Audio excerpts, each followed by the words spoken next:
Like Pictionary, Artie Lang's name's in the dictionary. Under funny as fuck. The type of comedy that makes the big bucks. What's the name? Artie Lang. What's the name? Artie Lang. What's the name? Artie Lang. We all came to party with Artie Lang.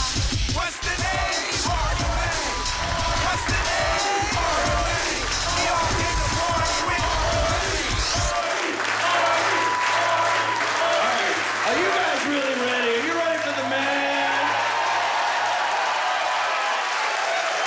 Tonight's a big night for him, man. You are seeing Artie Lang at the top of his game, ladies and gentlemen.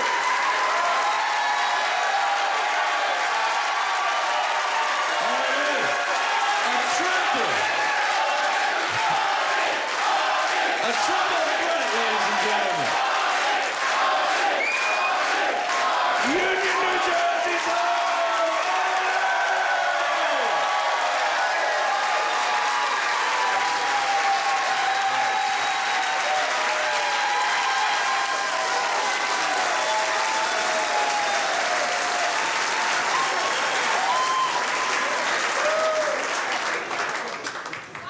I'm glad Heath Ledger died, and I'll tell you why.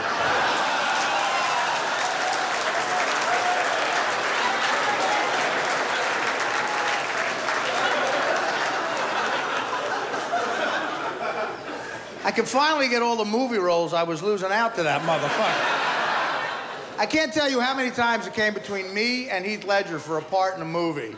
And that cocksucker always fucking got it because he had abs and an accent. Fuck you. I auditioned for Brokeback Mountain.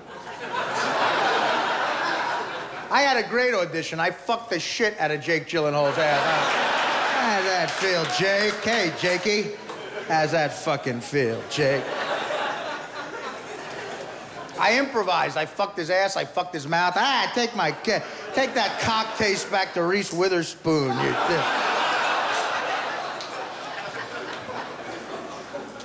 You know, I think I got a lawsuit against the movie Brokeback Mountain. There should be a fucking warning on the DVD. 32 minutes in, two dudes fuck. Look, I don't hate anybody, but I'm an Italian guy from Jersey. I got Italian uncles, you know, like, two dudes fucking is like a horror movie to me. You know, two dudes fucking to me in a movie is like when, you know, like when Jason comes out of the river in Friday the 13th, like, damn. Because that movie's a con. It lulls you to sleep. It starts out like a regular Western. Two guys lassoing shit. You know, sawing shit, building huts. I don't know, whatever the fuck they do. And you know, it looks like a John Wayne movie, you know? And then like a half an hour in, you're going, hey, where's the hot chick that they fucked? There was a hot chick in a John Wayne movie. And I go, where's Renee goddamn Zellweger? What's going on? And then one night out of nowhere, it's a little rainy out.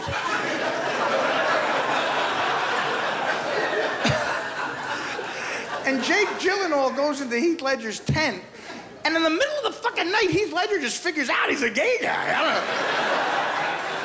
know. Without even asking, flips Gyllenhaal over and just goes, fuck, I'm fucking you, fuck you. And how lucky, Gyllenhaal was a gay guy, too. What are the odds?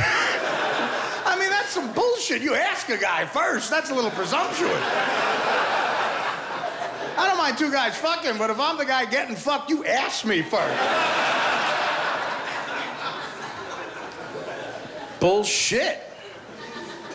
I mean, come on, man. Look, let me explain it to you. If it's 1963 and you figure out all of a sudden you're a gay cowboy, look, there's plenty of gay cowboys. Tony Romo, there's a gay cowboy.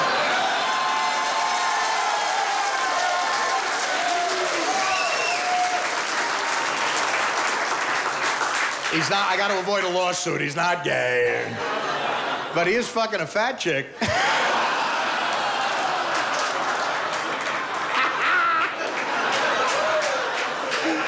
Eli Manning may be a dork, but he's got a fucking hotter chick than Jessica Simpson right now. Jessica Simpson started out looking like Jessica Simpson. Now she looks like Chris Farley from those Gap sketches. You And you're a fruity generation, you young fuckers. You probably like Jessica Simpson, but let me tell you something. To me and all my buddies who I used to play baseball with, Jessica Simpson will always be the fucking cunt who broke up 98 Degrees.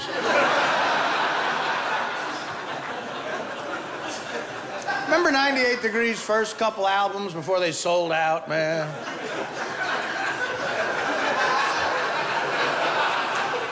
The words of Drew and Nick Lachey, they spoke to me, man. It was like a young Springsteen or Neil Young. And could you imagine if your 15-year-old son told you he liked the group 98 Degrees? Would you ever stop punching him in the face?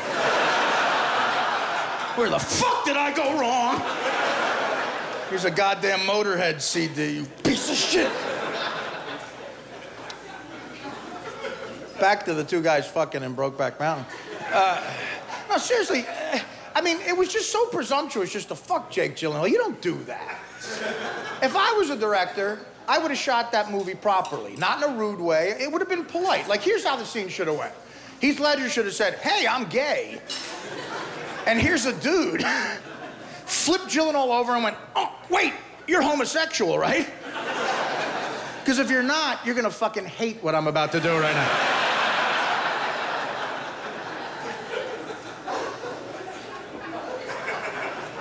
But if you are a gay guy, I think you're gonna love it. Been traveling around. I went to Vegas recently, and for a degenerate like me, Vegas is like a walk down memory lane, you know. Last time I went to Vegas, I went to my old coke dealer's kid's bar mitzvah. It was not...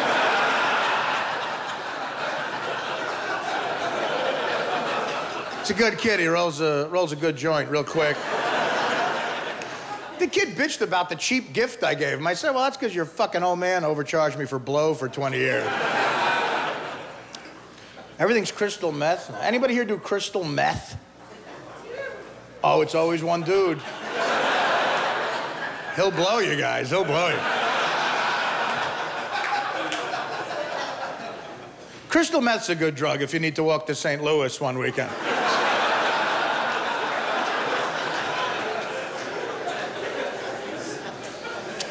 No, but for a while I got enormously fat, and not that I'm like, you know, Callista Flockhart now, but I was way fatter. You know, I was getting these telltale signs from life that I was fat. Like, I was in Vegas and I got a whore. I'm not gonna lie to you, I paid for it. Yeah, look at me, fuck you. Anyway. And I fucked this whore, and she says, hey, do you want this new thing? I ordered what they call the hooker alarm clock. And what that is, the hooker will blow you in the morning to wake you up. And before you judge me, it's the best $15 I have ever spent. So my gut got so big, what happened was in the morning she's blowing me, and I wake up and over my fucking huge stomach, all I could see were like 2 pieces of teased blonde hair going up and down. I'm like, what's going on? Is the dude from Flock of Seagulls blowing me? Flock of Seagulls was a band in the 80s.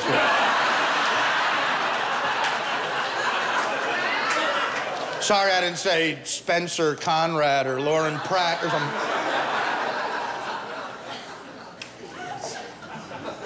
Nah, man, it was just 2 pieces of teeth. Like, it could have been a rooster or something. My buddy called me up and said, hey, Art, how's Vegas? I was like, great, something's blowing me. Which, by the way, is the name of my second book, Artie Lang. Something's blowing me. Thank you.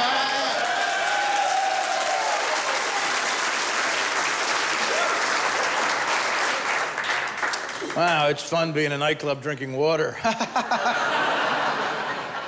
Well, when you're a loser, that's what happens. Another telltale sign that I was getting fat. Remember a couple summers ago, the big Rosie O'Donnell, Donald Trump feud? God, New York is such a resilient city. We lived through 9/11, the Trump-O'Donnell feud. We're great, man. But this is how you know you're getting fucking fat. During the big Rosie Trump feud, this hot chick comes up to me down Fifth Avenue and says, by the way, I am so on your side in this feud. Trump is a jerk.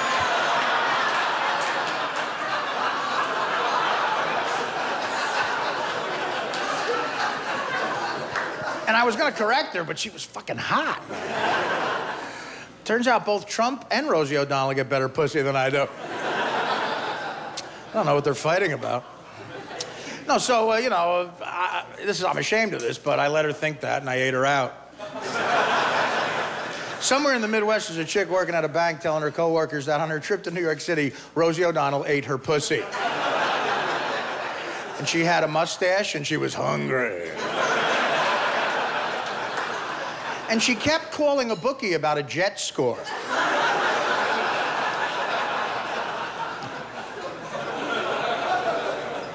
I wish that was an isolated incident with me, but I've let chicks think I'm another celebrity just to get laid. Just to get any sex. I wish I had a dime for every time in the 90s a chick left New York City thinking she blew Newman from Seinfeld.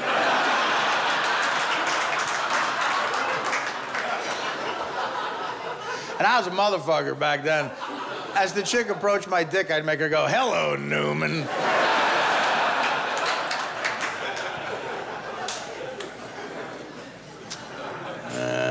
I did a lot of drugs, man, a lot of drugs.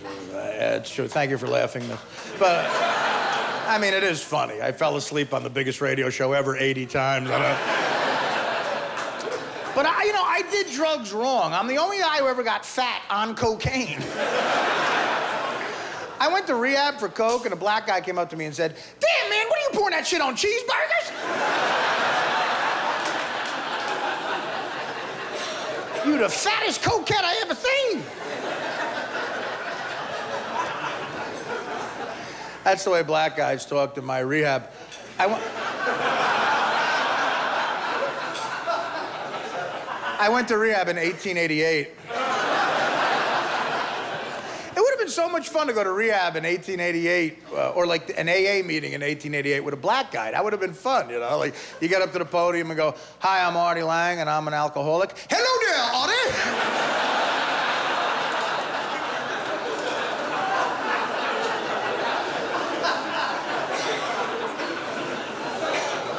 Might you be so kind as to tell me what your drug of choice is?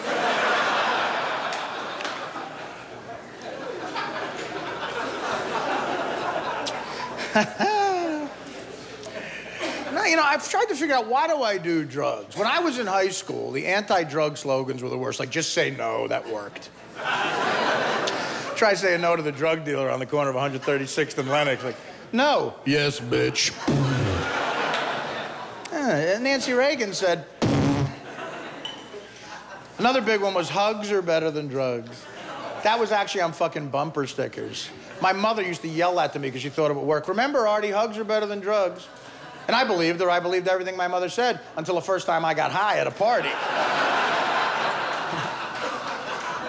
I leaned back and I was like, wow, this is way better than when my mother hugs me. What else was that crazy broad been lying to me about? Am I not the most handsomest boy in New Jersey?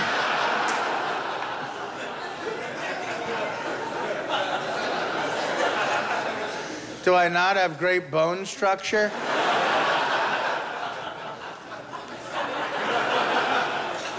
Am I not smart enough to be an astronaut? Is Vic Damone not really our uncle? Does even Fonzie not masturbate?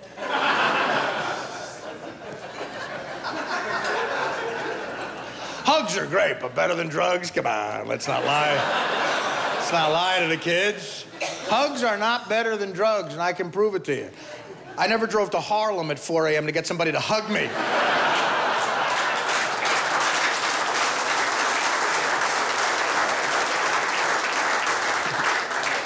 Hey, Carlos, here's 20 bucks. Just put your arms around me, man.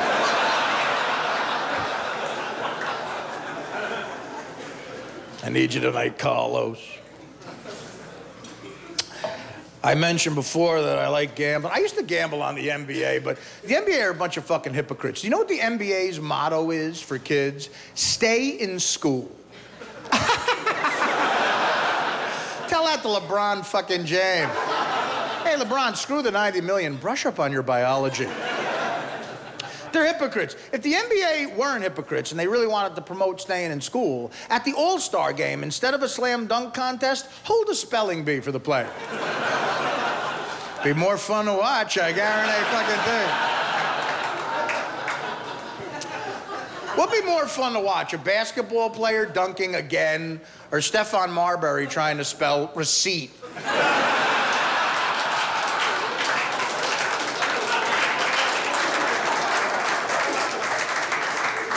Or Wednesday, or one of those tricky fucking words. I know what you're saying. Art, you're the hypocrite. You can't spell receipt or Wednesday. And I'm like, yeah, but I'm not telling kids to stay in fucking school either. I have a different message for the children. Mine involves a Filipino whore and some acid. Fire!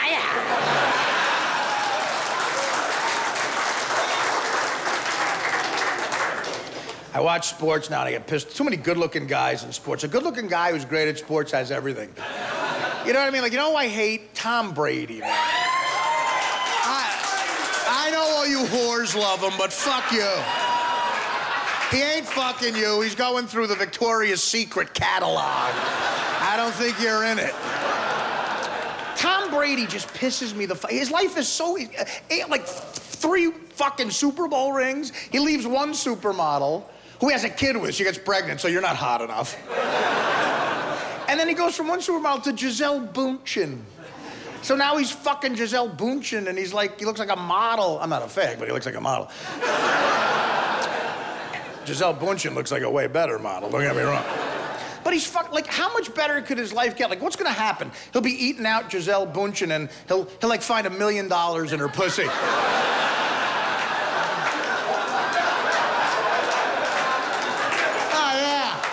Oh, yeah, honey. Whoa. Whoa, my tongue just hit something. Oh, that's a piece of gold bullion. Just like everything valuable's in her fucking twat. Like, honey, look, I just found a rookie Mickey Mantle card. In mint condition. And it smells like Gisele Bündchen's pussy.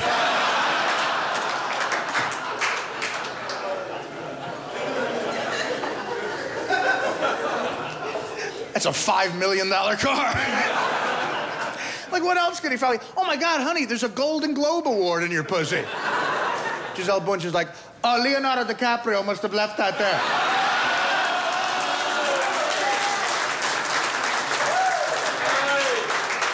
Brady gets all pissed off. Yeah, well, I'm putting a fucking Super Bowl ring in there for Wesley Snipes to find in 2 years.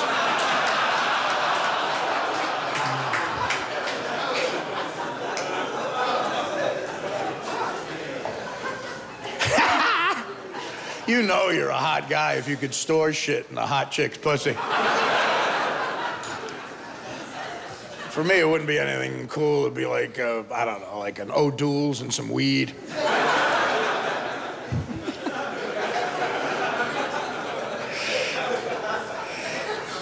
So I'm a Giant fan. Yeah!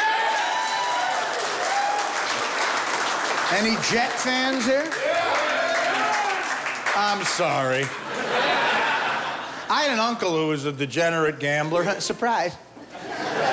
Really, Art? Your father wasn't a doctor, or your uncle wasn't a scientist? No, he's a degenerate gambler, and he told me this when I was young. He told me this about the Jets. This is a true story. He goes, Art, when I was a kid, I was into the Jets, and then I got older and I got into girls. And then I got back into the Jets because I realized there's times when a girl won't fuck you, but the Jets will always fuck you.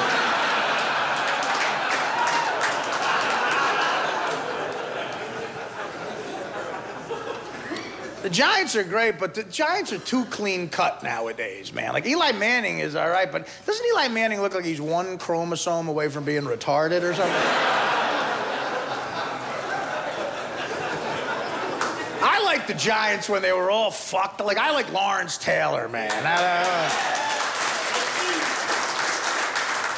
Lawrence Taylor was the fucking man, and he was, while he was on the fucking Giants tackling everybody, he was a cokehead.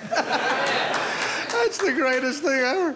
He didn't give a shit. Just breaking Joe Theismann's leg on blow. That's so great.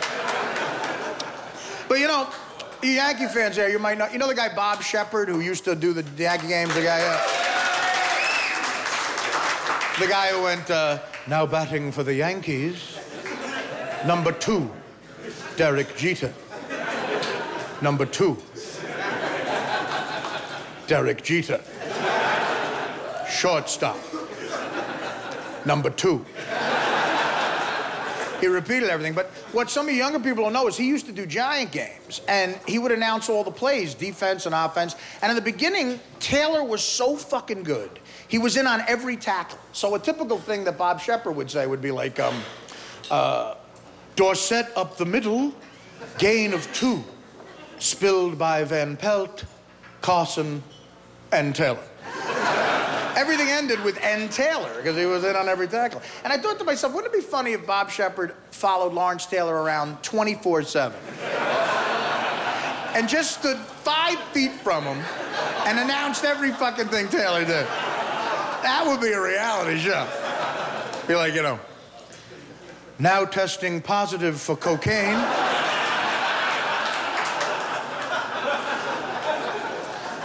While asleep in a Jeep on the New Jersey Turnpike. A Dominican hooker. And Taylor.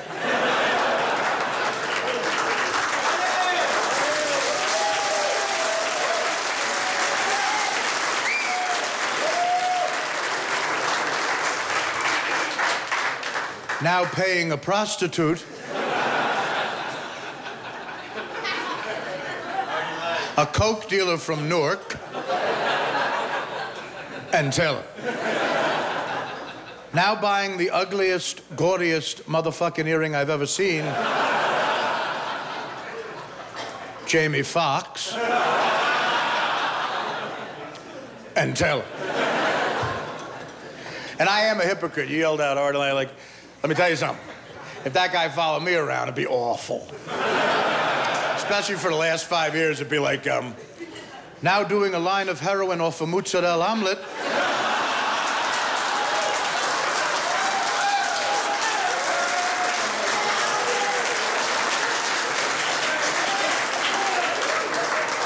At the TikTok Diner on Route 3.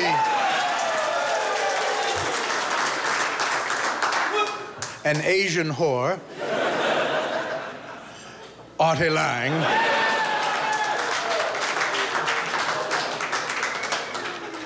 And Taylor.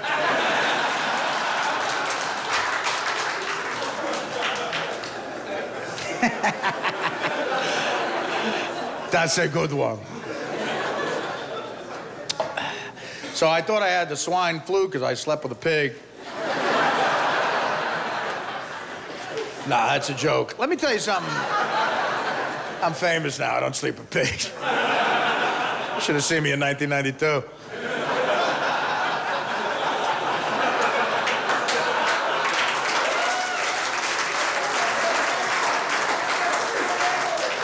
Every chick looked like Benji. And they were always late. Oh, what are you, a big Benji fan? Fuck off.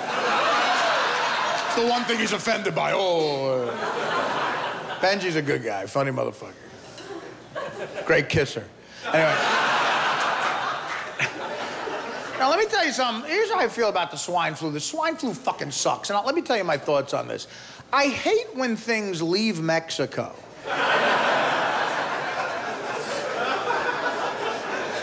That aren't supposed to. And come to America. And aggravate us. Let me make a list of things I hate that leave Mexico. Swine flu. And what else? Oh, yeah, Mexicans.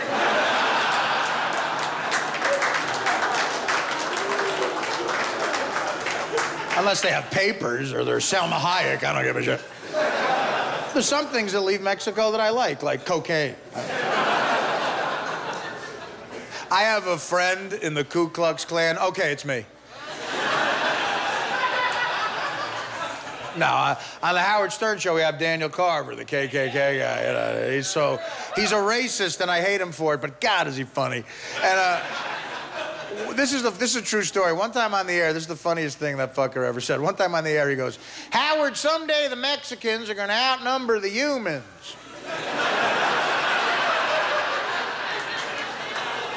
What a thinker. It's a regular Southern Aristotle, that guy. So what's going on in the world? We have our first black president, Barack Obama, man. That's not happening. I love Barack Obama. I love him. I voted for him. But I'll tell you, I'm a little worried because he's a liberal and he's going to raise taxes, which means a guy like me is going to have to move into a shitty neighborhood. I'm going to lose all my money. That's fucked up. So, I'm going to be in a real shit neighborhood. And the country has its first black president. And more exciting for me, soon I'm going to have my first black neighbor.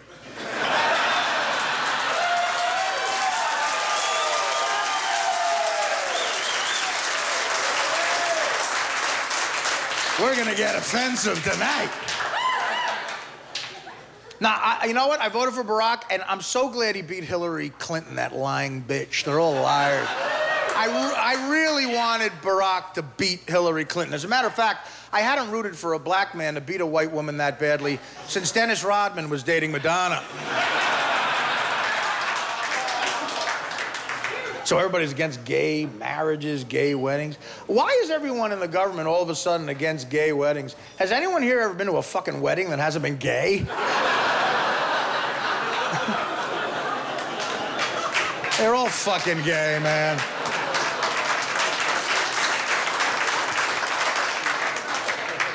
I don't care if it's fucking two dudes fucking or a guy and a girl. They're all gay. So, my career's going pretty good, man. I'm in front of you people.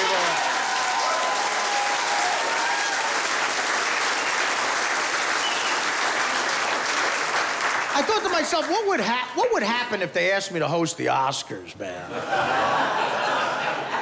All right, don't laugh. It's a joke. Just roll with it. I would want to go out and say something funny, but I wouldn't want to sell out. I'd want to still be edgy, because the Oscars like when gay people host it, like Ellen DeGeneres or Hugh Jackman.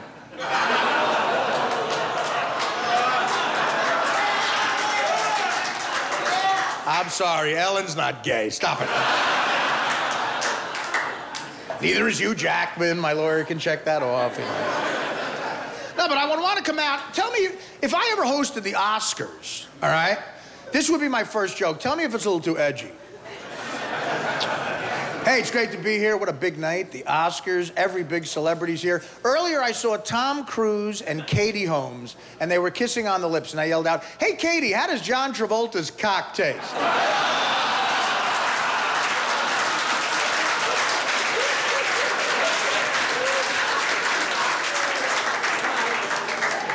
Might have to pull that one back a little, I don't know.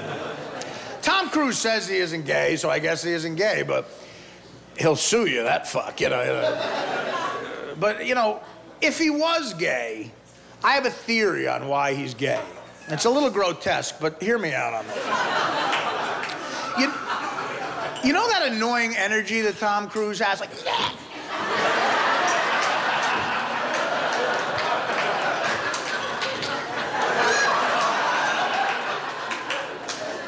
Let's go snowboarding.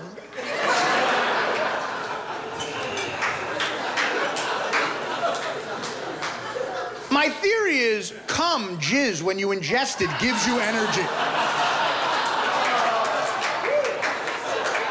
I call it jizz energy. Guys, think about it. If you had jizz in your mouth, wouldn't you go...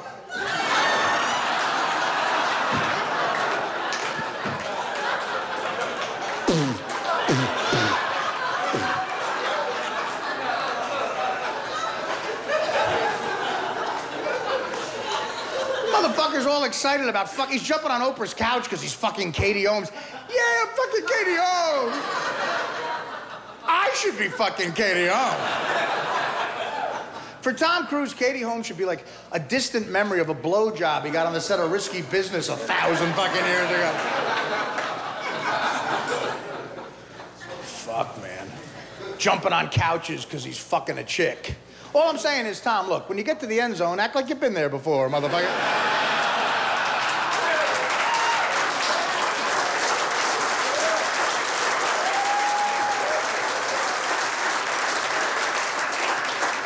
Chicks have jizz energy. Chicks always want to do something. Let's do something. We never do anything. Like, honey, we are doing something. I'm watching the game and eating a sandwich, and you're making me another sandwich.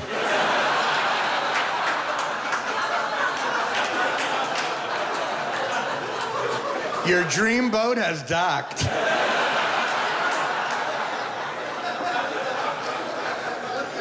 Nothing like making a sandwich for a young Dom DeLuise. Honey, listen, maybe later I'll shoot some jizz in you so you have energy to make me another sandwich. I dated this chick in California when I was on Mad TV, and she was from San Diego, real outdoorsy. I hate outdoorsy people. And she used to yell at me because she had all these asswipe friends who went hiking every weekend. And she would say to me every Friday, "I want to go hiking," and every Friday I'd go, "No." And she got into a big fucking argument with me once. She said, you're the worst boyfriend. We never go hiking." And I got pissed, and finally I said, "Honey, let me ask you something. When we met, did I give off any vibe?"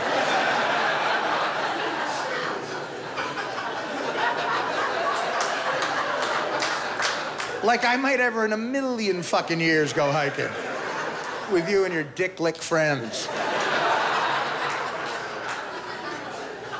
And that led to an argument. Richard Simmons has so much jizz energy, he bounces. He's like,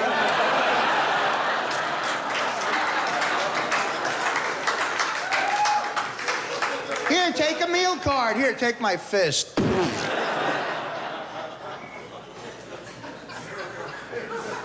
I almost fell. 20 years on drugs. I never fell off a stage once. I'm sober. I almost broke my neck.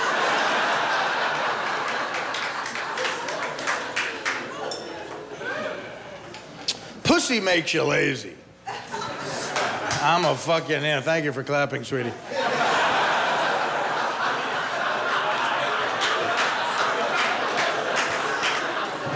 Pussy makes you fucking lazy, man. I am proof of that. After I fuck a chick, she better ask me like how I like my French toast, or she better shut the fuck up. I'll put it to you this way. I'm so lazy after I come, if I was a gay guy, I would only get blowjobs from Arab dudes. This way there'd always be a towel right there for me to wipe my dick off with.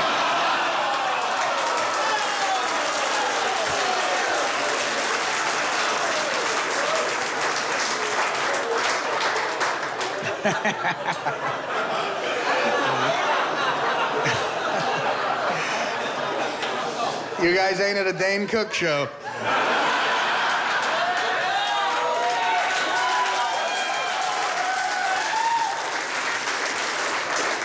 But 40,000 other people are at the Nassau Coliseum. I'm making $11 tonight, and Dane Cook's on a private jet getting blown by a dude. I mean a chick. Are you an Arab guy? I'm sorry, man. Look, I love you, man. You know what? I made a bomb, too. Dirty work.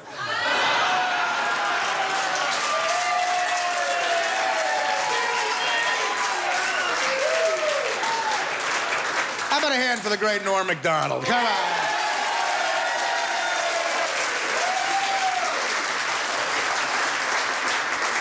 So I went over to Afghanistan, actually, speaking of the terrorists, yeah.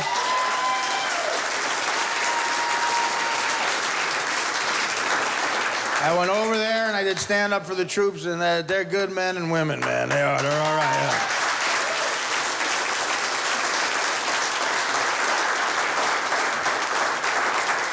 But I made the mistake of going there while I was still on heroin.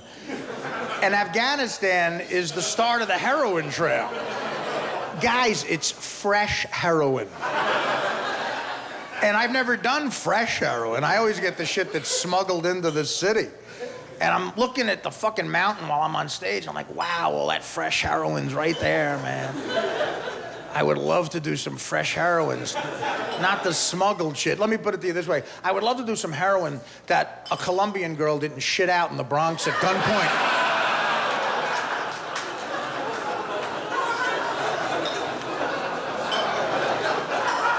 It's the truth. I didn't make that up. Fuck you. But the Marines over there in the Army, they're all like ghetto black kids and redneck white kids. Poor, you know, rich guys start the wars. And if I was a liberal asshole comic, I'd say, like George Bush, he started the war. and poor people die. No, rich people start the war, but the rich guy who started the war wasn't George Bush. It was Osama bin Laden. That's who started the fucking war.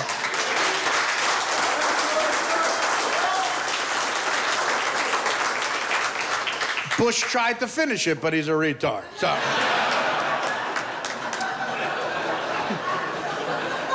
It's like your buddy in the playground who gets hit and he goes, eh.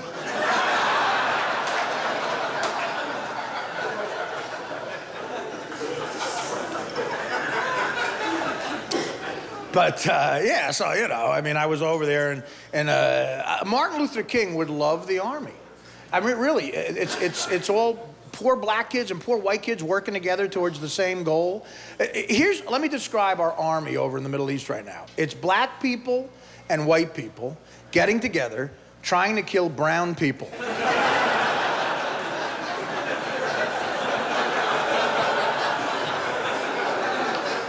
Gotta kill somebody. But the Marines guarded me, and I had this black kid from Brooklyn guard me. He was a real good 20-year-old kid, like in great shape, and he was my bodyguard. He's protecting me, and I'm like, you know what? I don't know about this. I should be protecting him. He's way more important to the world than I am. I mean, come on, this guy's saving our fucking country, and I'm in a basement on 23rd Street telling Mexican jokes.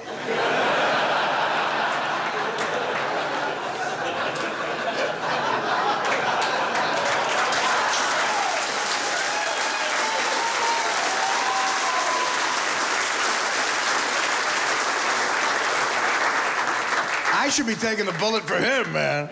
But he was a brave kid, man. He was a black kid and like all about love and helping me out, and you know. And what happened was he always did fat jokes about me, like he was trying to be funny, and I couldn't get mad at him. He's saving my life. I'm like, I dealt with the fat jokes. But one time we were under mortar attack. We go on, and you know, we're going to a bunker because mortars are attacking like us, me and Nick DiPaolo, you know? Dave Attell and Baba Booey. What are we gonna do?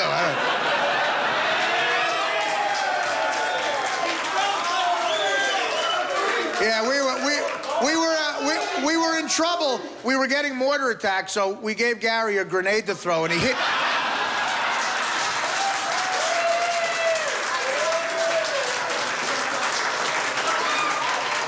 And he missed the Taliban guy and hit an umpire.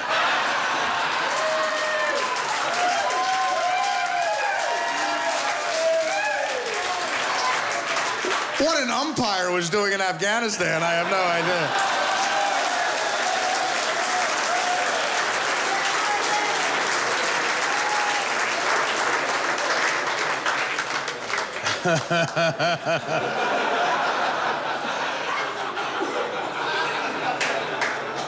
Speaking of Richard Simmons, anyway.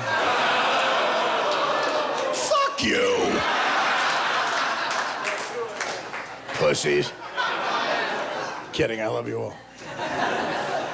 No, so we're under mortar attack, and this black kid, he did all these fat jokes about me. So I say to him, hey man, should we be scared right now? It's a mortar attack. And this is a true story. The kid looked at me and went, Artie, I look at this bullshit like this right here. If one of these motherfuckers hits you, you just gonna be dust. You ain't gonna feel shit. So who cares, man? You just gonna be dust. And then he pauses and he has to do a fat joke. He goes, you're gonna be a lot of dust.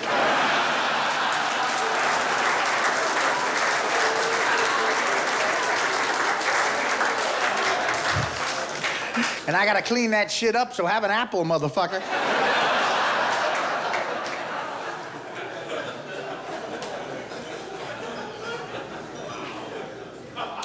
Boy, cab drivers stink in this city, don't they? I'm not talking about their attitudes. I'm talking about they smell, their body odor. They're disgusting. And if you guys are out-of-towners, I'm gonna tell you what. I'll give you a piece of advice on how to make the stink a little less offensive in a cab. This is what I do. If I'm in a cab and it stinks really fucking bad, what I'll do is, to make it smell better in the cab, I just shit my pants.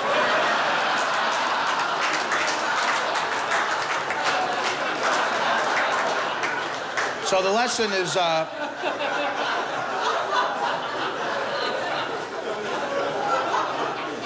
before you hail a cab, have like 80 White Castles. You'll show that terrorist fuck driving you. All right, he could be an Irish guy from Queens driving it. If this was 1938.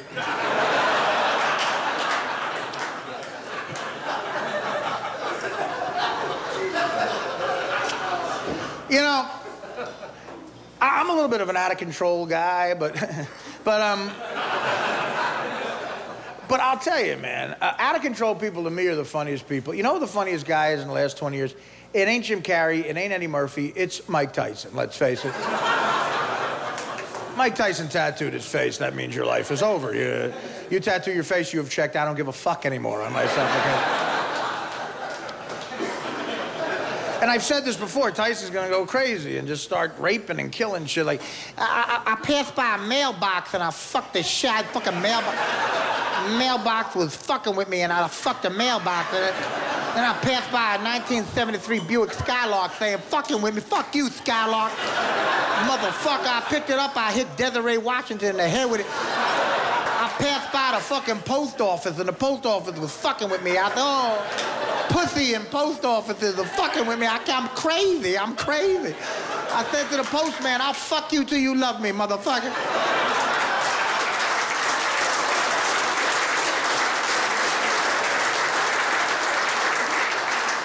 And Tyson was on, this is a true story. Tyson was on CNN once, and a hot chick that was interviewing him offended him somehow. I don't know how you offend Mike Tyson, but she offended him.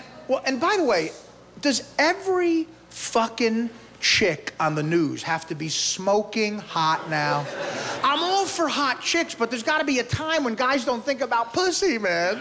And the news is it. The newscasters should be ugly. Society has a word for guys who think about pussy. Even during the news, we call them rapists. You got to get that shit off your mind, because when up until you're 11 years old, guys know this. I'm going to tell you chicks something. Up until a guy's 11 years old, all he wants to do is hit a home run in Little League. And then one summer it clicks and it's nothing but pussy, man. So to get our mind off, it's got to be ugly people doing the news, like Walter Cronkite, or that chick from the Yankees, Susan Waldman. That would be good.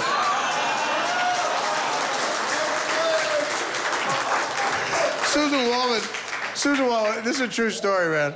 One time, the Best Damn Sports Show let me go on the field at Yankee Stadium to interview people. And John Sterling, the other Yankee announcer, who I think likes a couple of cocktails every once in a while, I don't know. He looks at me and he goes, how did you get down here? And I said, I won a Susan Waldman look-alike contest.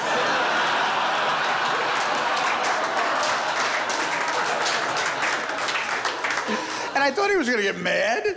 And he looked at me and went, well, there is a resemblance. That's a cool motherfucker. No, but so Tyson is on live television and this hot chick offends him. And on live TV, Tyson says something like, I want to have sex with you and your mother. I want to fuck you, bitch. I don't know what it exactly was, but it was something like that. That's when your agent has to come up to you and go, hey, Mike.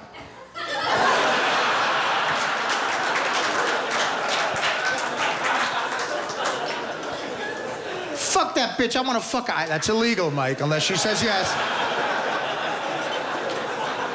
Fuck her, fuck that. Now, remember Indianapolis, Mike?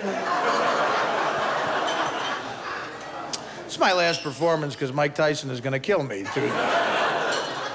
I got news for you guys. I'm not on heroin anymore, but if Mike Tyson is ever on the show, I'm calling out sick.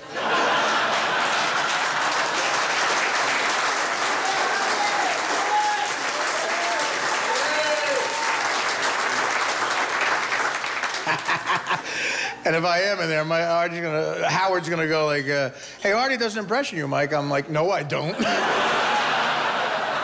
That's Benji.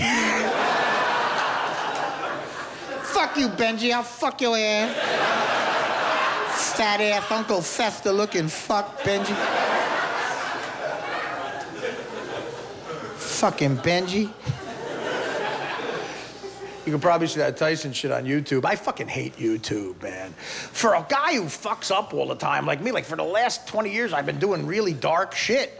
And, you know, I've been sort of famous for a little while. YouTube gets it on fucking, you know, I mean, my agent, the first fucking year that YouTube was around, my agent would call me up like every other weekend and go, listen, Art, bad news.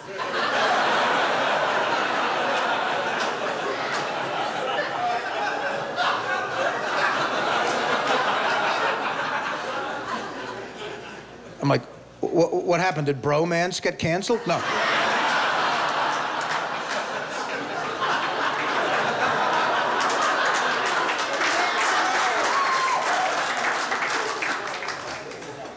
By the way, this whole generation is gay. Fuck everyone.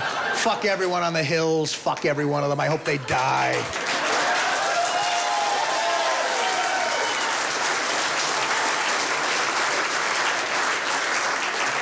Die. Get shot by somebody. Die. If that Lauren Conrad bitch wanted to fuck me, you know what I'd say? Absolutely. And then die.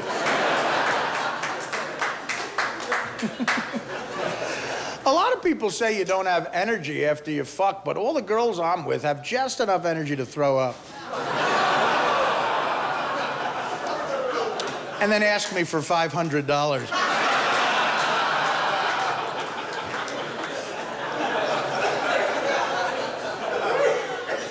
Not to get on a tangent, but when I was a kid, we watched, you know, MASH and All in the Family and The Honeymooners. Now every fucking asswipe kid is like, oh, did you see Spencer's fucking Brody? Like, go, I want to fucking kill every one of you. No, but YouTube, so yeah, my agent goes, look, I got bad news, Art. I would come back from the road, and I go, what's the bad news? You go, listen, YouTube has video of you at a Denny's parking lot in Milwaukee.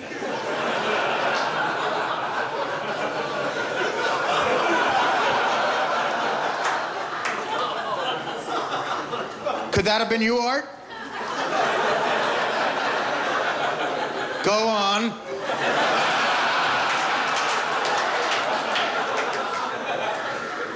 Denny's, what is that, like a restaurant or something? No, you're in a Denny's parking lot, and you leave the property of Denny's because I don't want to get sued on my DVD.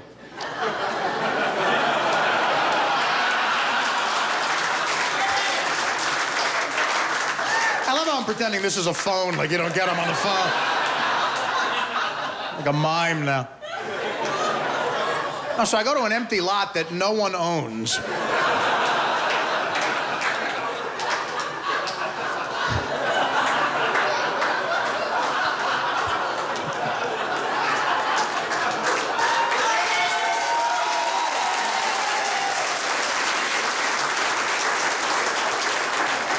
Guys, I gotta worry about getting sued. I fuck up, I'll be working at a car wash Wednesday.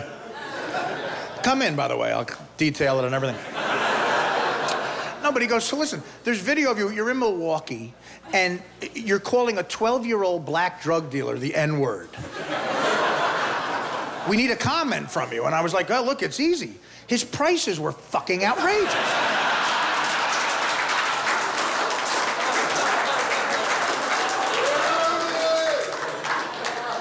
$30 for a 7.5 milligram Vicodin? Gandhi would have called him the N-word. Oh, you little N-word, you bastard. The guy in Cincinnati charged me $30.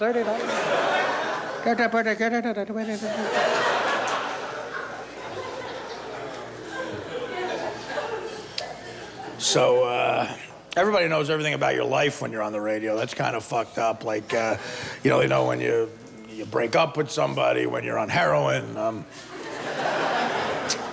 But it's fucked up, you know, like, and sometimes I say shit about girls on the radio I shouldn't say, and I break up with them. But here's the thing with relationships and me. Hot chicks, here's how to keep a guy like me.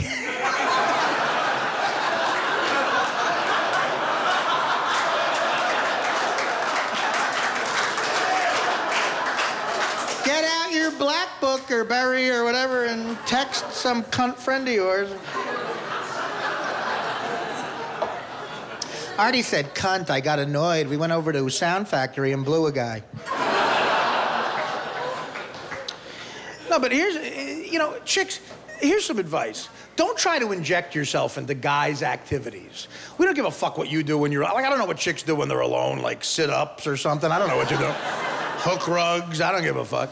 So don't try to do what we do. Like a few years ago, I was dating this chick, and way before Dana, by the way. And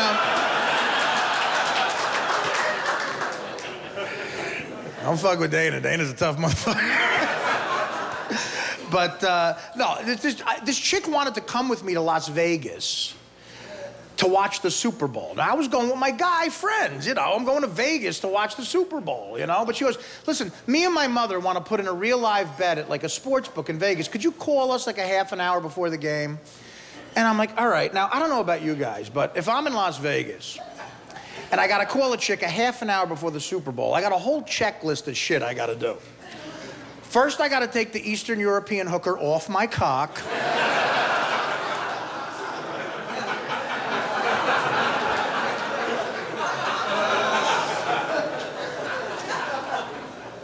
I got to tell her to keep clapping her hands so she doesn't steal anything.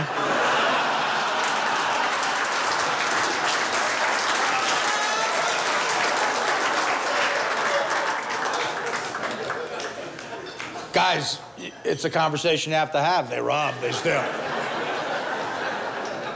It's another truism, you know? I mean, come on. You know how much good coke I've lost because I was too much of a gentleman to ask a fucking whore not to clap her hands while I took a shit? Come on. Boy, that took an ugly turn. Now, you know, I called her, but by the way, listen, guys, I'm gonna do a public service announcement right now, okay? This is advice from Artie Lang. If you have like 10-year-old sons, 11-year-old sons, if you have little broads, I don't know what to tell them. But even if you're a 21-year-old guy, you haven't lived life yet, I have some life advice. This is such great, I wish somebody would have told me this 20 years ago, because this is the best life advice I could give you. This is for if you have a kid in Little League, a son, sit him down and tell him this, okay? Here we go. If you give a hooker money to go and get cocaine, she will never come back with the cocaine.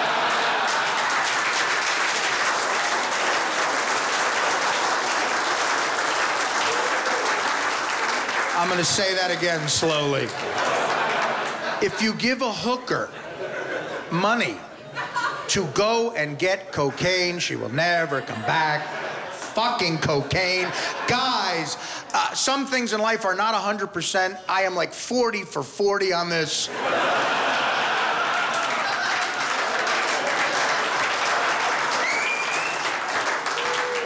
They never come back. And listen, I want to get this in your skull so fucking bad that I'm going to do a little hand puppet show for you. Just watch closely. Tell this to your asshole kid. Here's you. Here's a hooker. Rhonda, if I give you money for cocaine, will you come back with the cocaine? Absolutely, baby.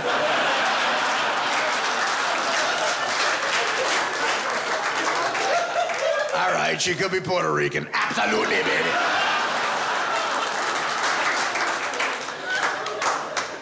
Really?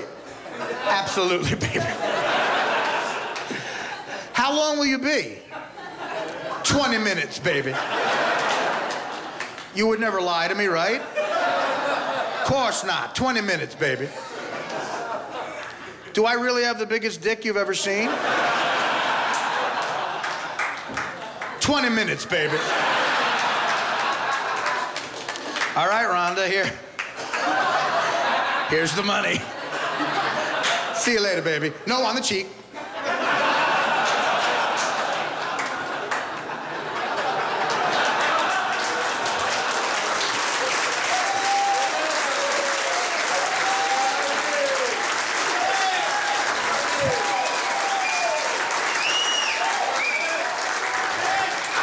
Don't clap too long. I'm getting so tired holding my arms up.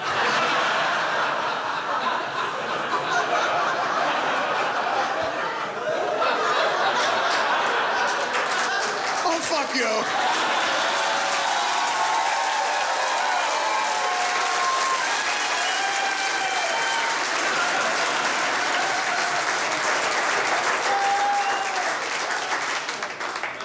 Now I forgot the bit. Let's go back. 20 minutes, baby. All right, you're good. Now, so Rhonda goes away to get the cocaine. Here's you 14 hours later.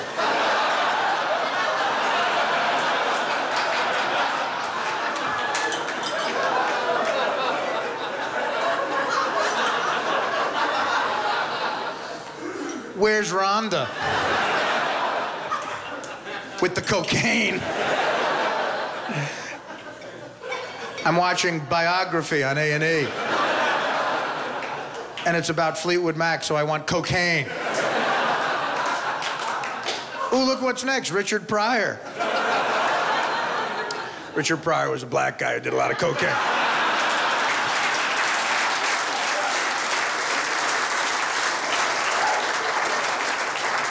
He was also funny, too, man. Yeah, you're sitting there watching Biography on A&E. Here's Rhonda at a strip club blowing all of the Los Angeles Lakers. This is a hand blowing somebody. I don't know what the fuck I'm doing.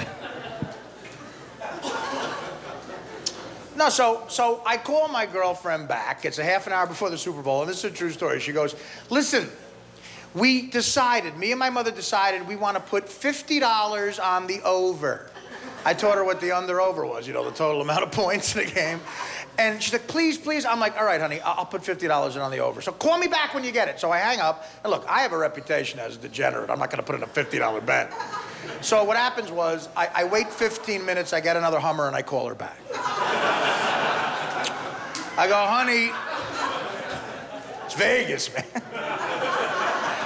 I go, honey, you're in. $50 on the over. You're in. She goes, Mom, we're in. Get the popcorn. We have a real live bet at a real casino. $50 on the over. We have to root for the over. And I said, good luck, sweetie. And she said, but no, honey, we want to pretend like we're there with you. What do you have a bet on so we could root for you? And very calmly, I said, look, honey, I have $30,000 on the under.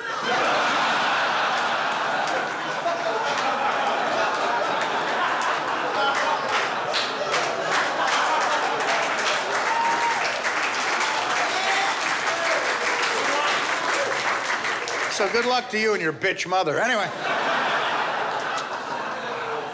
So, of course, what happens? The over comes in big. I go home and I explain to her that I'm broke. I had, like, no pants on. And she goes, oh, sweetie, I'm so sorry. You got my 50? And that led to a fight. Any Philadelphia Eagles fans here? There's always a couple. You know an Eagles fan because they spell out the word Eagles. E-A-G-L-E. It's like a fucking spelling bee for retards. And then you say, look, can you use the word Eagles in a sentence, just like a spelling bee? Yes. The Eagles have never won the Super Bowl.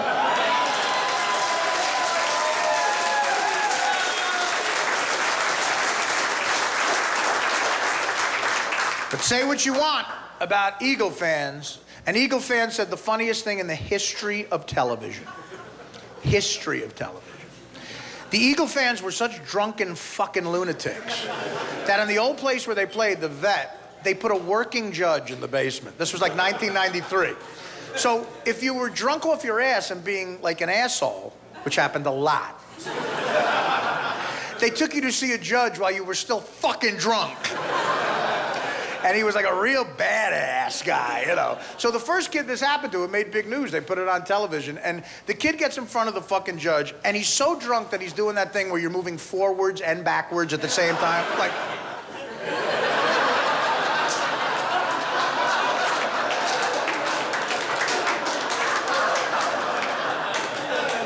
squinting to see a foot in front of you.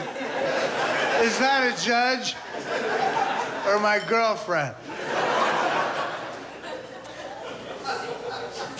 So he's on camera, you know, and a judge is going to throw the book at him. And the judge starts screaming at him. He goes, you know what? This is a family place. There are children here.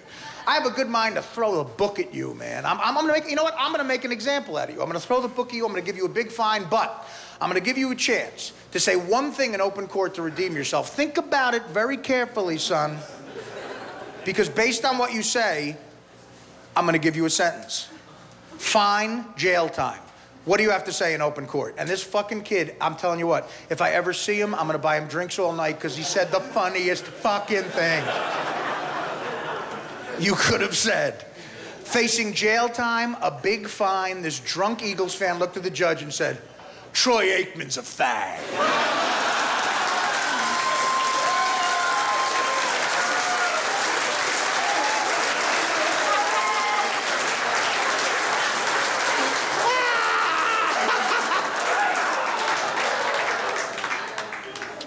I'll tell you what, if I was a judge and a murder fucking case was in front of me and a guy had enough evidence against him in the murder of 12 nuns, like OJ evidence, blood, DNA all over his face, you know. And his one statement in open court was Troy Aikman's a fag. Innocent, case dismissed.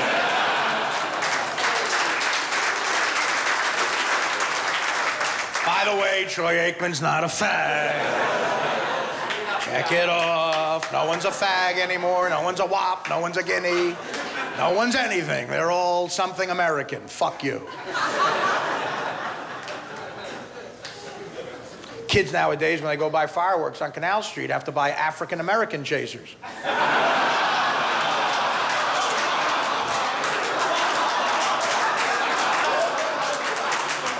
They don't work as good, man.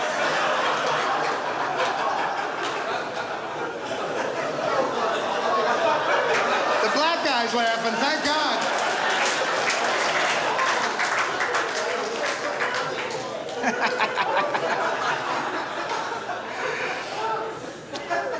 I don't know, man. I just have a dark attitude about stuff. I'm depressed, and stuff that people think is fucking great, I think is evil. I see the evil in everything. People say, Art, do you think the glass is half full or half empty? I'm like, half full. And they're like, really? Yeah, but what's in it will kill you. And it tastes like shit. Like, here's an example of something that everybody in the world thinks is so good, but I think is evil. Hear me out on this. You know what I think is evil that everyone thinks is good? The Special Olympics. Now listen. What evil fuck thought up racing retarded kids?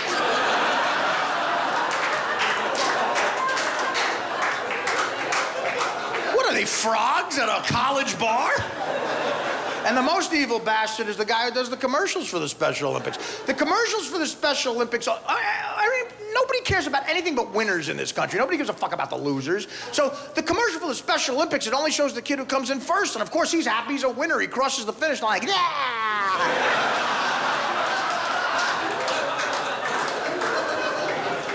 What about the kid in the Special Olympics who comes in dead last?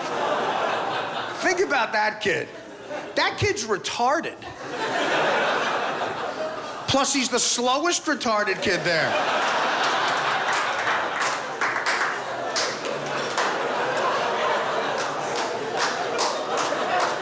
Not much for him to fucking write home about, huh? Why don't we just go all the way with it? Why don't we just fucking take bets on it and shit? Call up your bookie and go, yeah, listen, yeah, Vin, I want to get the Mongoloid in the third race.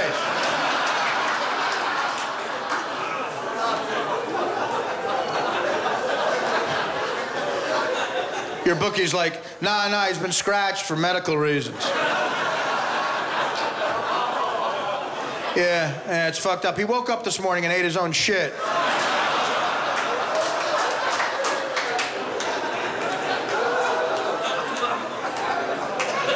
I'm like, so did I, Vinny, but I'm doing all right.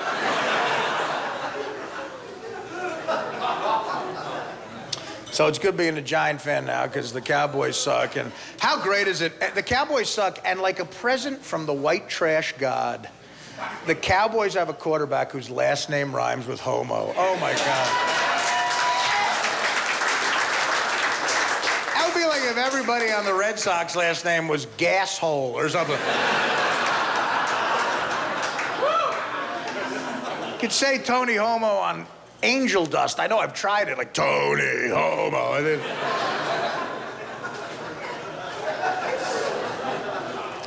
So I'm a big sports fan. Any Yankee fans here?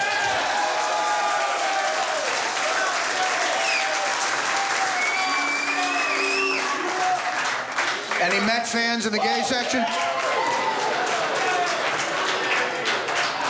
Fuck the Mets. Nah, but let me tell you something. It's crazy. I like the Yankees, but I hate A-Rod. Hate his guts. Fuck him. Fuck him. He's fucking everything that walks. He's out with Kate Hudson, Madonna. Hit a home run in October, douchebag. I don't care if A-Rod does steroids. Just do them after October 1st. Everyone's like, oh, he's hitting now. Yeah, it's fucking May. This is when he hits.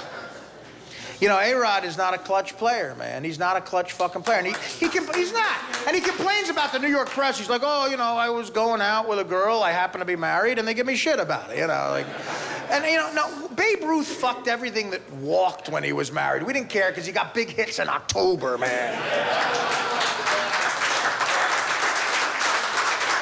If A-Rod hits one home run to beat the Red Sox in October, he could fuck his gumad at third base. I don't give a shit. Make my $4,000 tickets worth something. It's not clutch.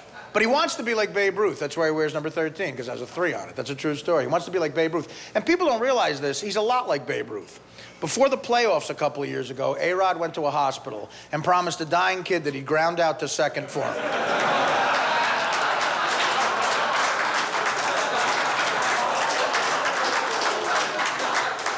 And I was at the game, people. It's true. A-Rod pointed to second base.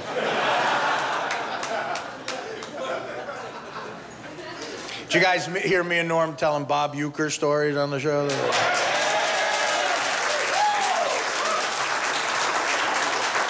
I spent 24 hours with Bob Uecker. He's the funniest fuck who's ever lived. That Mr. fucking Belvedere was a homo. Worked with the fucker for 6 years. He's taking it up the Hershey Highway. He says like real old guy stuff, you know? And we sat in the booth with him to announce a couple of innings, and it was so great because, you know, like I said, you have a cough button. You hit the cough button if you don't want to be on the air, so you could cough. You don't hear yourself on the air. And it was like watching a jazz musician or something, man. He would be in the middle of announcing a play, and if he saw a hot chick, he'd just hit the cough button to fucking say something about the chick that was filthy, you know? It'd be like, here's the 2-2 pitch to Sosa, ground ball to shortstop. Look at the tits on that fucking slut. Oh.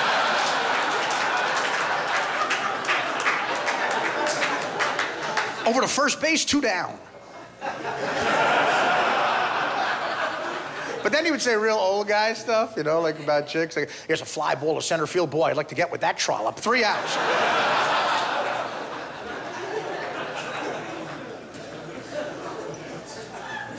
I have an Italian mother. Where are the Italians here? Any Italians here? I have a very loud Italian mother. She's a saint, but she was confusing when I was growing up, man. She's the one who called me too fat to fish, that motherfucker. But thank you. Thank you for buying Too Fat to Fish, guys.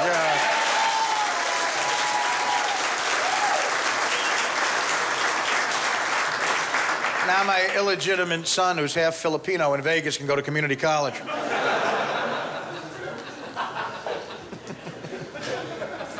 But my mother used to say shit in the same fucking volume. And she would start out saying something really hateful because she was mad at me. And then in the same volume, in like a run-on sentence, she would say something kind of motherly, you know? Like she would say shit like, I hate you, I never want to see you again. Are you hungry?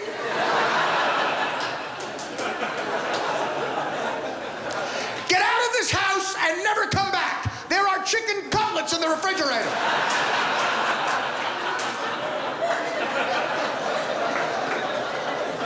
Should I take the chicken cutlets with me when I get the fuck out of the house?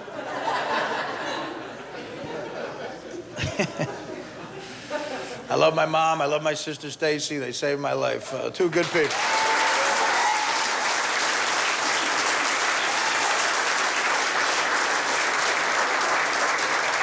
Actually, I should say they saved my life again. So I've been on the Howard Stern Show for 8 years now, guys.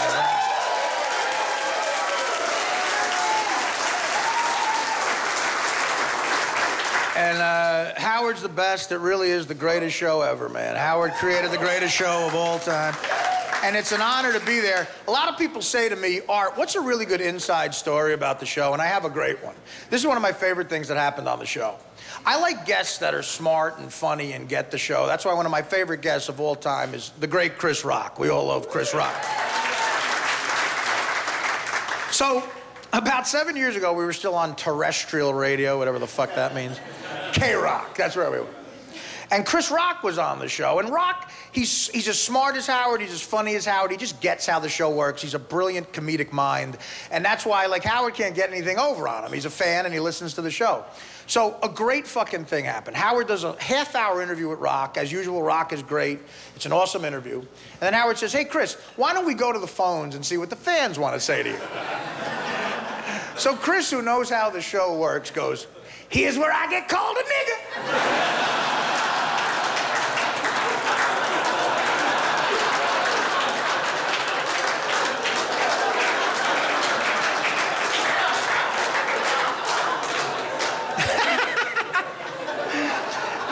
The guests at that time didn't realize was where I sat in the old place, I could see Howard's computer screen in front of him, and it had all the phone calls on it, and it had the person's name, where they were from, and what they wanted to say when they got on the air.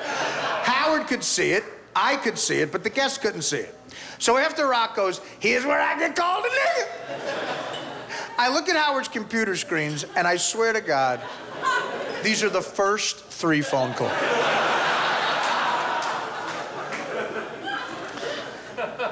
Number 1, Vinny in Queens. Wants to call Chris a nigger.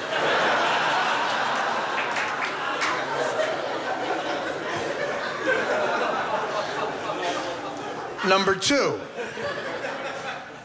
Joey in Staten Island. Thinks Chris is a nigger. And then, unfortunately, this is sad, but not to leave out my hometown. Eddie in Jersey. You're not gonna clap in a second. Eddie in Jersey asks the intelligent question, why is Chris such a nigger?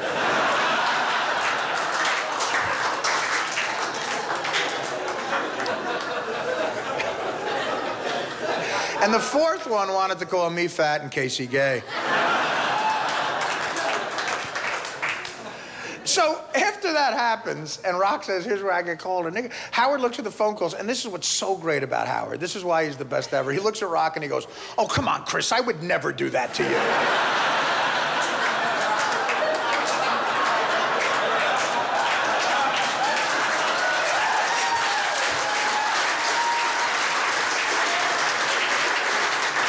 We're friends, man. You think I'd fuck with you like that? Come on, man. Oh, he didn't say fuck. We were on terrestrial radio. You think I'd mess with you like that? Honestly, we're friends. We hang out after the show. I'm insulted you think I'd let a racist on my show. Come on, Chris. And Rock is like, whatever, man, whatever. Then there's a pause, and Howard goes, Vinny in Queens, you're on the air.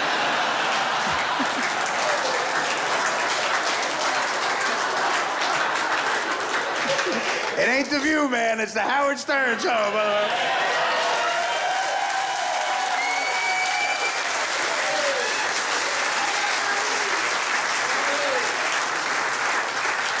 Because stuff is so politically correct now. It's really terrible now. It's like, you know, people, the N-word is the worst, most offensive racial slur of all time. It really is. It's just an ugly word. And when you say the N-word, everything stops. But now everybody's so sensitive. There's groups of people that try to pretend that their words are just as offensive. You know who are a bunch of fucking pussies? Midgets, and I'll tell you why. You see a midget on TV, they'll try to sell you this shit. They'll go, calling a little person a midget is the same thing as calling a black person a nigger. I thought that was interesting. So you know what I did? I went out one day and I tried both things.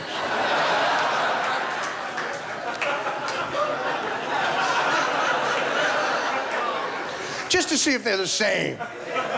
I went out and I found a random little person, which, by the way, is fucking hard to do.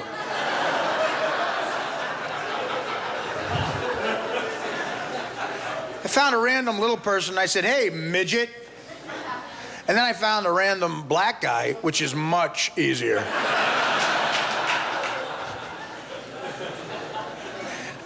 Just go to a car wash and throw a rock. Oh, you went too far. Fuck you. The black guy's laughing. Black guys don't give a fuck. Black guys know they can kick my ass. You white pussies who fucking get offended. No, but, you know, I found a little person and I said, hey, midget. And then I found a black guy and I said, hey, nigger. It turns out there's a huge fucking difference.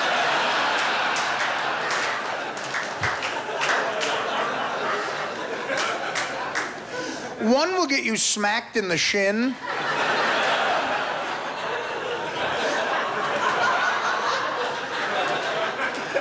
And the other one will get your fucking ass kicked. So the lesson here, people, is never, ever call a black person a nigger. Unless they're a midget, then do whatever the fuck you want.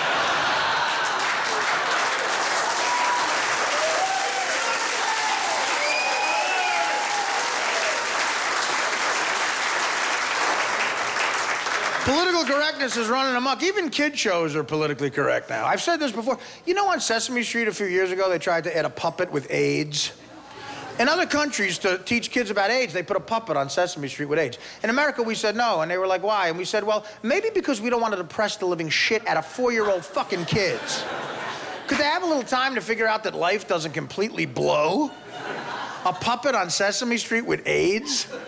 Snuffleupagus shows up, he weighs only 60 pounds.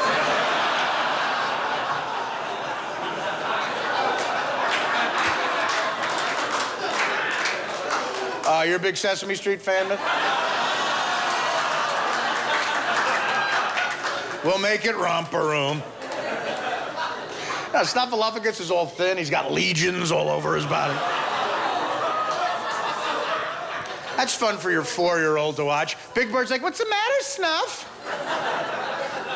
I have AIDS, Bird.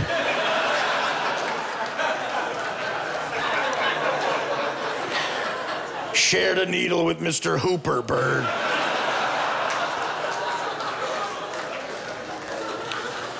Took it in the ass one too many times, Bird. Now here's Grover with today's letters, H, I, and V.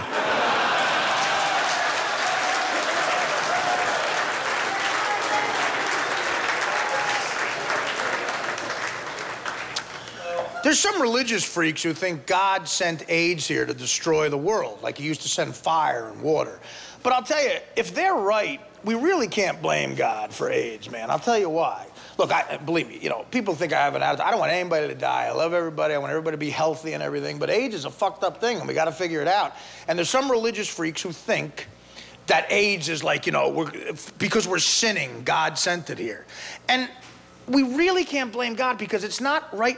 AIDS wasn't right in our face. Like fire and water, the way he destroyed the earth. It was like right here, obvious, fire, water, killing you. It's almost like God said to his assistant, you know what, I'm gonna send a virus down there, but I'm not gonna make it so obvious. You know what I'm gonna do? I'm gonna hide it way up a monkey's ass.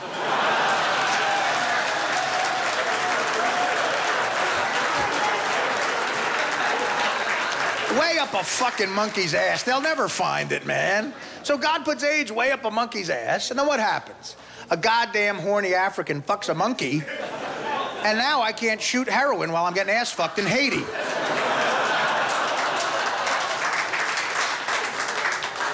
No more sharing needles, the fun's over. You guys are a good crowd. Thank you for coming out tonight.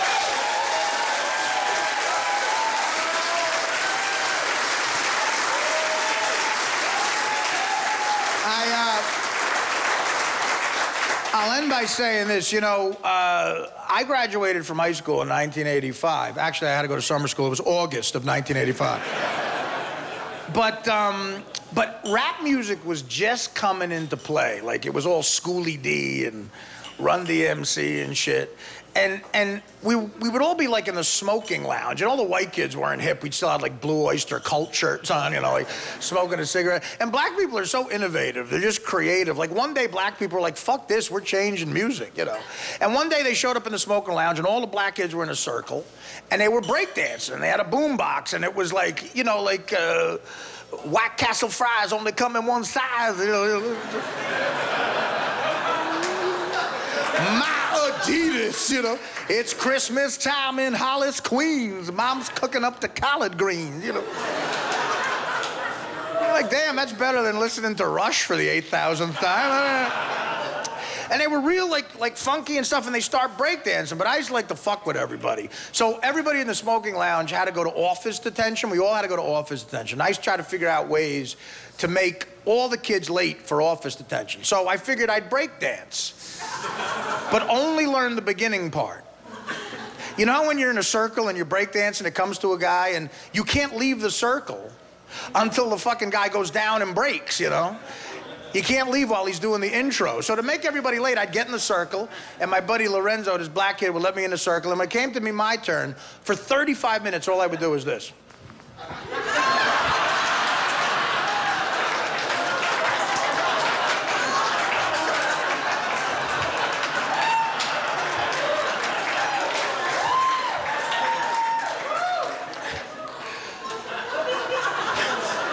Lorenzo would be like, come on, motherfucker. I'm like, calm down, Lorenzo, I'm freestyling.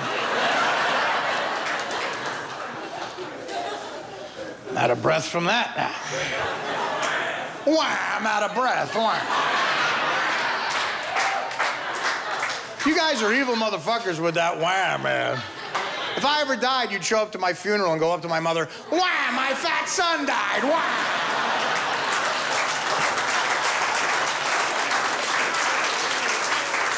Why, my fat son got hold of some bad ecstasy. Why?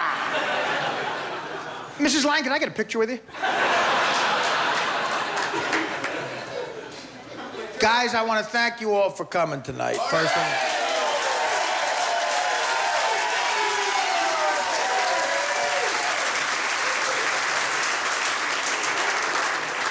I want to thank my mother. I want to thank my old man, wherever he's at, up or down. I love you, Dad. And I want to just bring up, a couple of people who are very special to me that you might want to meet. First of all, I want to bring up, not Miss Howard Stern. I'm going to bring up first my sister Stacy, who saved my life. Get up here. Come on, Stace.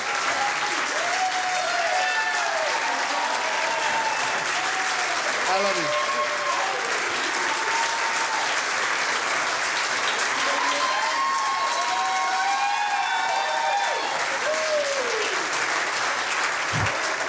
I guess she must have a different father or something. And I tell you what, you've been hearing about these guys on the show. I want to bring up the two ex-cops who saved my life and got me off heroin. Let's hear it for Helicopter fucking Mo.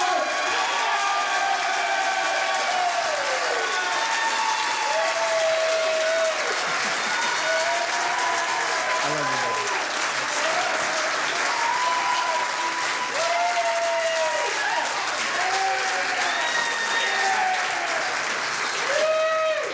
Just as some history of Helicopter Mike, when he was a cop, he shot Old Dirty Bastard.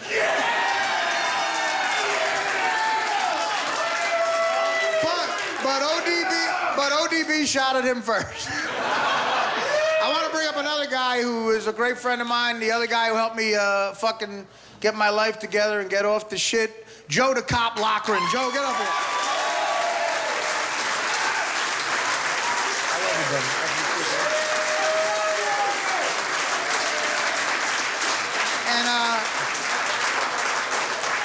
Look, honestly, guys, I want to thank Gary Delabate, the great Fred Norris, Robin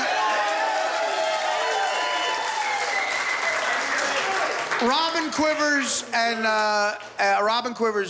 the great one and only Howard Stern.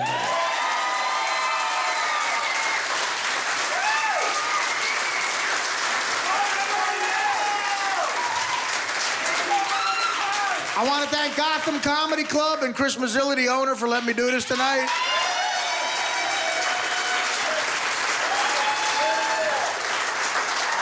Your two openers, great comics. Look for them, Pete Dominic and Joey Matarese. How about it? Come on.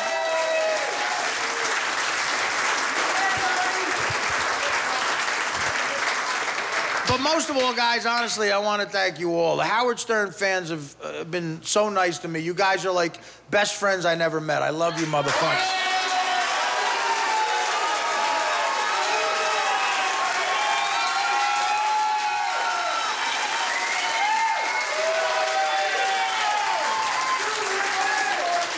And I want to say one last thing to all the motherfuckers on the Stern Fan Network. I'm still alive, you motherfuckers. My name's Artie Lang. Thank you.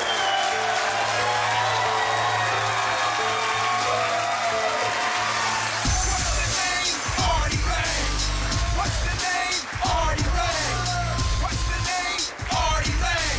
We all came to party with Artie Lang. What's the name? Artie Lang. What's the name? Artie Lang. What's the name? Artie Lang. We all came to party with Artie Lang. Where you at? Put your hands up. Artie's in the house, so it's time to stand up. We gonna tear the roof off this house. Get loose from the juice that the bar gives out. Ain't no waiting in line, we storming. Came a long way from a longshoreman. Got Jersey in the place. You know what that means? Fine ass girls that look like beauty queens. The waitress said there's a 2-drink minimum. I said go on, girl, and keep sending them. He gonna have the house laughing tonight, cracking up on their backs on the passions of life. He ain't no game like Pictionary. Artie Lang's name's in the dictionary. Under funny as fuck. The type of comedy that makes the big